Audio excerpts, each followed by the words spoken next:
जिंदगी के भिन्न रंगों को समेट कहानी का आकार देता हूं। कुछ इसलिए ही तो कहानीकार कहलाता हूं।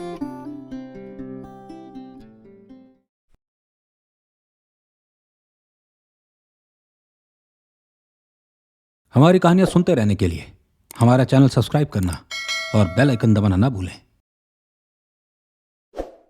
कहानियों के घर में आपका स्वागत है। मैं हूं कहानीकार सुधांशु राय और सुना रहा हूं डर की एक अलग कहानी जिसका नाम है अंतिम यात्रा।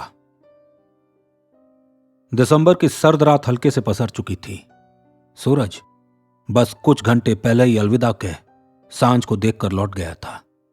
कोहरा गलियों, बागीचों और घरों को लपेटने की तैयारी करने लगा। कट! डायरेक्टर पुनीत ने सन्नाटे के बीच चिल्लाते हुए शूट खत्म होने का इशारा किया। Wrap up! Actors, crew members, हर किसी ने राहत की सांस ली। लगभग 30 दिनों से लगातार चल रहे शूट ने हर किसी को लगभग निचोड़ सा दिया था। कुछ के चेहरों पर तो थकावट साफ देखी जा सकती थी। थैंक गॉड शूट खत्म हुआ। भाई, इस जगह शूट करने में मेरी तो हालत ही खराब हो गई। अंकित रावत, जो कि लीड एक्टर था, वो एक कुर्सी पर बैठ गया। पुनीत की डायरेक्शन टीम से अभिषेक उनके पास आ गया।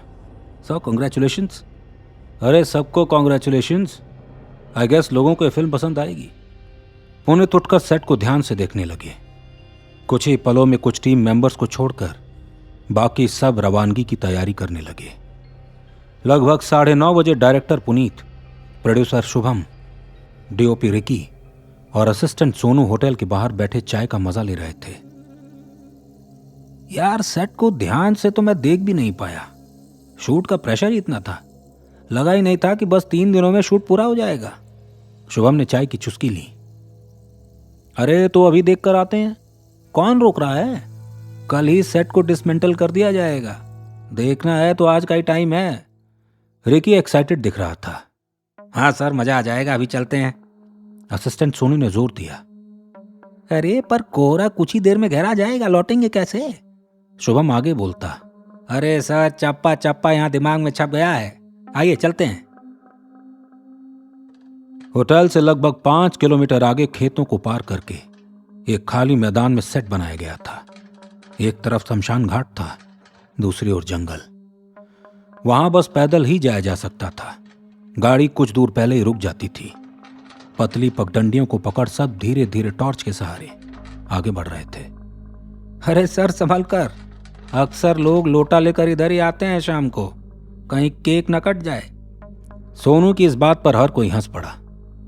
जब सब सेट पर पहुंचे तो गहरी सांस ले सेट के हर कोने को बस देखने लगे। अरे, ये वाली काल कोठरी तो गजब थी। स्पेशली वो सीन जिसमें हमारा हीरो लगभग मौत के घाट उतरने वाला था। सच में काफी डरावनी बनाई है जगह हमने। शुभम कोठरी को देखने लगा। हॉरर फिल्म में सेट बहुत इंपॉर्टेंट होता है। ऑडियंस को एनवायरनमेंट में डुबोना जरूरी है, तभी तो डर को करीब से महसूस कर सकते हैं। जो भी हो, मेरा फेवरेट सीन तो वही होने वाला है जिसमें जब वो आत्मा उस लड़की को पोजेस कर लेती है और वो हवा में उड़ के पूरी दीवार पर रेंगने लगती है, वो भी हाथ पांव मोड़कर। भाई, सबसे स्कैरी सीन तो वही होने वाला है। रिकी शूट को मिस कर रहा था। लगभग पूरे सेट को अच्छे से देखने के बाद सब एक ऊंचे मचान पर जाकर बैठ गए। मचान भी सेट का हिस्सा था। सोनू ने केटल से गर्म चाय कप में डालनी शुरू की। उस जगह से नीचे थोड़ी दूरी तक देखा जा सकता था। हल्का कोहरा पसर गया था। पुनीत, शुभम और रिकी चाय लिए लकड़ी की टेक लिए लेट गए। अरे, मुझे तो इस जगह से वैसे ही डर लगता था। लाइट नहीं हो तो यहाँ इतना अंधेरा होता था कि भाई पूछो मत। जेनसेट ऑफ होते ही मेरी तो हालत खराब हो जाती थी। इतना भयानक अंधेरा छा जाता था यहाँ। इसीलिए तो मैं कभी अकेले वापस होटल जाता ही नहीं था। शुभम मुस्कुरा दिया। शुभम, जो हॉरर फिल्म हमने बनाई है ये कोई आम फिल्म नहीं है, इसीलिए मुझे हर चीज ऑथेंटिक चाहिए थी ताकि डर भी रियल हो। पुनीत जानता था उसकी ये फिल्म बॉक्स ऑफिस के सारे रिकॉर्ड तोड़ेगी। उनकी आवाज के अलावा वहां कोई और आवाज थी ही नहीं। सन्नाटे ने जैसे उस जगह पर अपना कब्जा किया हुआ हो। हाँ, दूर नदी की आवाज जरूर आ रही थी। अरे, हम तो नदी की ओर भी नहीं जा पाए। सुना है बहुत खूबसूरत है वो जगह, खास तौर पर उसका किनारा। पुनीत आगे बोलता। अरे सर तो चलो, मजा आ जाएगा, मैं तो गया हूं वहां, आइए चलते हैं। सोनू जब उतरने लगा तो बाकी लोग भी चल दिए। थोड़ी दूर चलते ही रेता शुरू हो गया। नदी बिल्कुल ठहरी हुई थी। अचानक रिकी को एक तरफ एक लकड़ी की बोट दिखी जिसके सामने एक आदमी लालटेन लिए बैठा था। वो रेते में अपनी उंगलियों को घुमा रहा था। बोट की रस्सी एक खूंटे में बंधी थी और बोट पानी में तैर रही थी। अरे यहाँ इतनी रात ये क्या कर रहा है? शुभम हैरान था।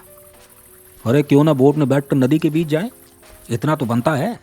भला ऐसा ऑफर कौन मना कर सकता था? रिकी के बोलते ही सब बोट के करीब चले गए। हाँ भाई, बोट में राइड करवा दो आधे घंटे, शुभम बोला। इतनी रात आप राइड करेंगे? उस आदमी ने नीचे रेते की ओर देखते हुए ही अपनी बात कही। अरे कोई दिक्कत है तो बता दो, शुभम हैरान था। नहीं, दिक्कत क्या है, इसीलिए तो यहां बैठा हूं। वो आदमी उठा और उसने रस्सी खोलकर बोट को धक्का मार पानी की ओर कर दिया। जूते उतारिए और पानी के अंदर आकर बोट में चढ़ जाइए। बोटमैन खुद भी बोट में बैठ गया। सबने जूते उतारे और नंगे पांव पानी में घुसकर बोट पर चढ़ाई की। कुछ ही देर में नाव पानी के बीचों बीच थी और सिर्फ पानी की खामोशी ही वहां सब सुन सकते थे। एक बात बताइए, इतनी रात आप यहाँ क्या कर रहे हैं? कोई नाव की सवारी इतनी रात करने आता है? सोनू ने पूछा। कभी कभी, लेकिन ये सवारी आम नहीं है। आप जब इस नाव में बैठते हैं तो जो भी आपका डर है वो सच हो जाता है। नाव वाले की बात सुनते ही कुछ देर के लिए सबके चेहरे बंद से गए, जैसे उन्हें हंसी आ रही हो। मतलब? पुनीत जानना चाहता था। समझ लीजिए ये आपकी अंतिम यात्रा है। जो आपका डर है वो आपके सामने आने वाला है। उसके बाद जिंदगी जीने लायक नहीं रह जाती। अरे क्या बकवास है ये? तुम्हारे पास क्या सुपर पावर्स हैं? फालतू कुछ भी बोलना है बस। नाव वाले ने ध्यान से पुनीत की आंखों में देखा। तुम्हारा डर है कि कहीं जो फिल्म तुमने बनाई वो सच में तुम्हारे साथ घटित ना हो जाए। वैसे ये डर सिर्फ तुम्हारा ही नहीं है, तुम्हारे साथियों का भी है। उसकी आंखें हल्की लाल थी और थोड़ी चमक भी रही थी। हर कोई रेस्टलेस महसूस करने लगा। सब खामोशी में एक दूसरे का मुंह देखने लगे। अरे सर, पागल है ये आदमी, फालतू बोल रहा है, मजे ले रहा है ये हमारे। ये सब मुमकिन भी है क्या? बाकी आसपास सबको पता है कि हम फिल्म की शूटिंग कर रहे थे और आपने तो मीडिया में खुद इंटरव्यू भी दिए हैं। हो सकता है ये वहीं से पढ़कर हमारे मजे ले रहा हो। सोनू बात पूरी करता। मान लो मेरी बात, ये यात्रा तुम सबकी अंतिम यात्रा थी। कल सुबह का सूरज नहीं देख पाओगे तुम सब। हाँ, अगर कोई बचा तो वो मेरी जगह आ जाएगा। तुम हमें किनारे ले चलो, this is not funny. Ricky आग बबूला हो गया। कुछ ही पल में नाविक ने नाव किनारे लगा दी। सब तुरंत उतर कर जाने लगे। अरे ये ले अपने पैसे। सोनू ने 500 रुपए नाविक को दे दिए। सबके चेहरे उतरे हुए थे। अरे कैसा आदमी था भाई ये, पूरा मजा खराब कर दिया इसने। शुभम गुस्से में था, लेकिन जैसे ही वो लोग सेट के करीब आए उन्हें बिलखने की आवाज आने लगी। क्या तुम लोगों को भी कोई आवाज सुनाई दे रही है? पुनीत ने सबके चेहरे देखे। सबके मुंह उतर चुके थे। फिल्म की शुरुआत ही बिल्कुल ऐसी थी कि कुछ लोगों को किसी के बिलखने की आवाज आती है, जैसे कोई दर्द में रो रहा हो। अरे ये आवाज तो उसी काल कोठरी से आ रही है ना? शुभम ने उस ओर देखा। फिल्म में बिल्कुल ऐसा ही हुआ था। Puneet, what is happening? Is this real? Ricky लगभग बोरास आ गया। होल्ड ऑन गाइस, कोई सच में हमसे मजे ले रहा है। पहले तो नाव वाला, अभी आवाज, समवन इज प्लेइंग अस। पुनीत ने सबको संभाला। भाई लेकिन फिल्म की एग्जैक्ट ओपनिंग ही यही थी। जानते हो ना इसके बाद क्या होगा? वो पेड़ की टहनी से लटकते हम सबका शिकार करेगी। शुभम अब डरा हुआ था। फिल्म की कहानी थी कुछ लोग गलती से एक प्रेत आत्मा को जगा देते हैं और उसके बाद वो आत्मा उनका शिकार करती है। सीन के मुताबिक वो कोठरी से अंधेरे में रेंगते निकलती है।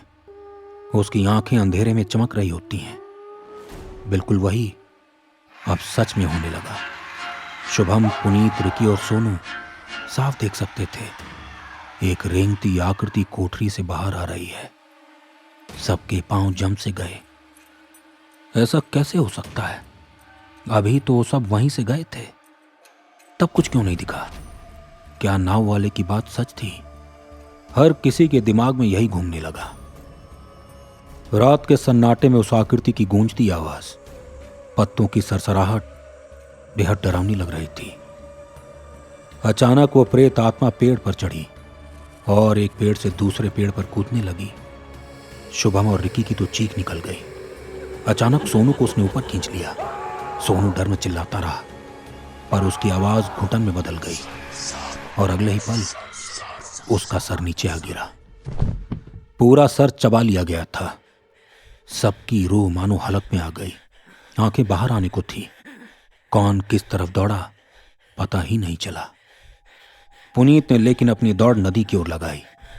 दौड़ते वक्त उसे बस पेड़ों पर उस आत्मा के चलने की, शुभम, रिकी के चिल्लाने की और उनके सर नीचे गिरने की आवाज आई।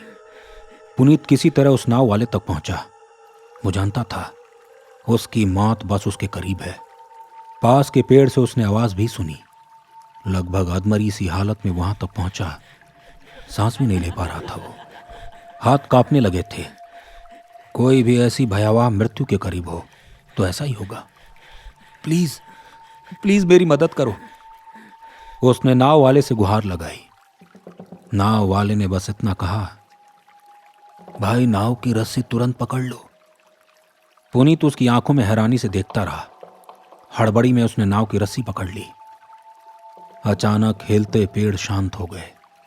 आवाजें बंद हो गई, जैसे कुछ था ही नहीं। पुनीत चारों ओर देखता रहा। भाई तुमने मुझे आजाद किया है। पिछले 6 सालों से मैं यहां फंसा था। अब तुम आजाद तब होगे जब किसी और को उसकी अंतिम यात्रा करवाओगे। याद रहे, उससे पहले तुम यहां से नहीं जा सकते। क्या कह रहे हो तुम? पुनीत को कुछ समझ नहीं आया। मैं भी तुम्हारी तरह यहां ऐसे ही एक रात आया था। तब एक नाविक था यहां जिसने मेरी अंतिम यात्रा करवाई। तब मैंने भी ऐसे ही नाव की रस्सी पकड़कर अपनी जान बचाई। तब वो आजाद हुआ था। आज मैं हुआ। अब तुम तब होगे जब कोई और आएगा। ये जगह, ये नाव, ये नदी बस इंतजार करती है एक नाविक की जो दूसरों को अंतिम यात्रा पर ले जा सके। तभी वो आजाद हो पाता है। इतना कह नाव वाला नदी के किनारे चलता अंधेरे में गायब हो गया। पुनीत अब उस नाव का होकर रह गया है। अब वो इंतजार में है कि कुछ लोग आएंगे और वो उनकी अंतिम यात्रा करवा के खुद को आजाद कराएगा। इसी के साथ मैं इस कहानी और अपनी वाणी दोनों को विराम देता हूं। मित्रों, हमें हाई पॉइंट्स देना ना भूलें। आप हमें स्पॉटिफाई पर भी फॉलो कर सकते हैं। स्पॉटिफाई पर हमारे पॉडकास्ट का नाम है कहानियां कहानीकार सुधांशु राय के साथ। यदि ये कहानी आपको पसंद आई तो हमारे चैनल को सब्सक्राइब करना और बेल आइकन दबाना ना भूलें।